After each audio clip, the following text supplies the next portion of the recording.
Halo semua, jumpa lagi dengan saya Angela di sini.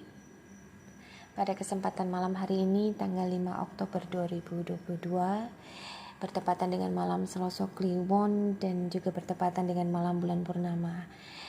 Puji Gusti, saya diperkenankan oleh Gusti Allah untuk bisa meditasi di alam terbuka di bawah indahnya sinar bulan purnama pada malam hari ini, seperti yang panjenengan lihat di video saya ya, begitu indah bersinar, langitnya bersih, tidak mendung, tidak hujan sama sekali. Puji Gusti.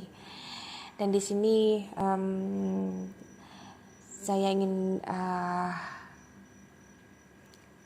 mengingatkan kepada panjenengan semua bahwa melihat situasi dan kondisi di Nusantara ini khususnya dan juga di beberapa negara lain ya, situasi dunia sedang carut marut, kacau balau, banyak bencana alam terjadi di mana-mana ya, banjir, gempa bumi, tanah longsor ya, dan dimungkinkan akan terjadi megatrust.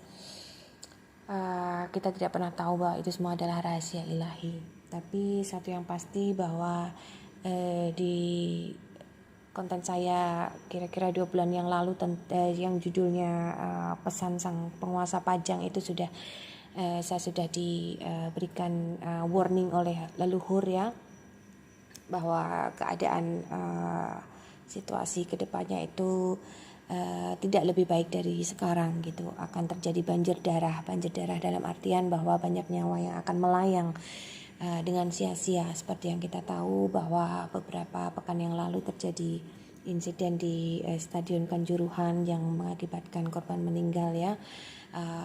Kemudian juga belum lagi hilangnya nyawa akibat dari bencana alam banjir gitu ya. Melihat semua itu, saya mengajak panjenengan semua untuk mari kita sesarengan sama-sama untuk lebih banyak berdoa, bermeditasi. Berdoa dan bermeditasi menggetarkan energi welas asih kita ya, energi atau vibrasi cinta kasih kita ke seluruh penjuru alam semesta raya ini ya.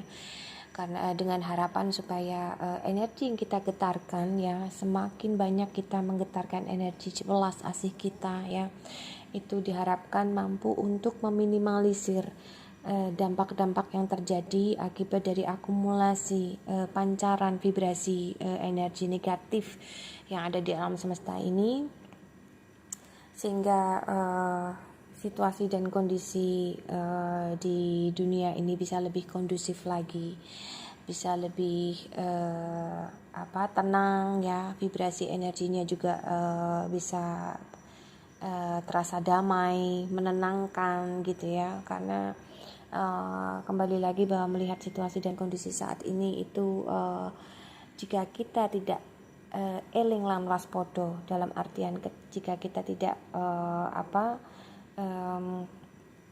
memproteksi diri kita ya, eling lan waspodo, memproteksi diri kita dengan energi-energi yang positif, maka kita pun akan bisa terdistorsi atau terkontaminasi dengan akumulasi energi negatif yang memanifestasi menjadi segala macam bentuk penderitaan yang ada di muka bumi ini gitu. Jadi kita sebagai kalau kita mengaku kita adalah manusia atau orang yang berkesadaran spiritual sejati, setidaknya kita bisa memposisikan diri kita itu seperti alam semesta, karena kita bagian dari alam semesta ya. Kita jagat cilik, kita bagian dari jagat agung, jagat ageng ya, mikrokosmos bagian dari makrokosmos. Jadi kita harus bisa memposisikan diri kita seperti sifat-sifat dari alam semesta. Sifat dari alam semesta itu kita bisa ngayomi, kita bisa memelihara, kita bisa merawat, energi kita menenangkan ya.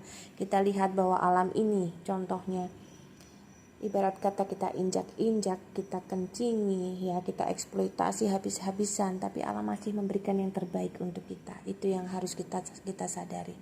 Dan kalau kita ingin menjadi bagian orang-orang yang terselamatkan, kita harus memposisikan diri kita seperti alam semesta. Energi kita mampu ngayomi ya. Kehadiran kita di dunia ini bisa memberikan manfaat yang positif untuk sekitar kita ya, untuk seluruh makhluk Tuhan yang ada di alam semesta ini ya. Kita bisa melindungi, merawat, memelihara, energi kita menenangkan. Maka Ketika kita selaras dengan alam, maka kita adalah bagian dari orang-orang yang akan terselamatkan dan jauh dari mara bahaya gitu.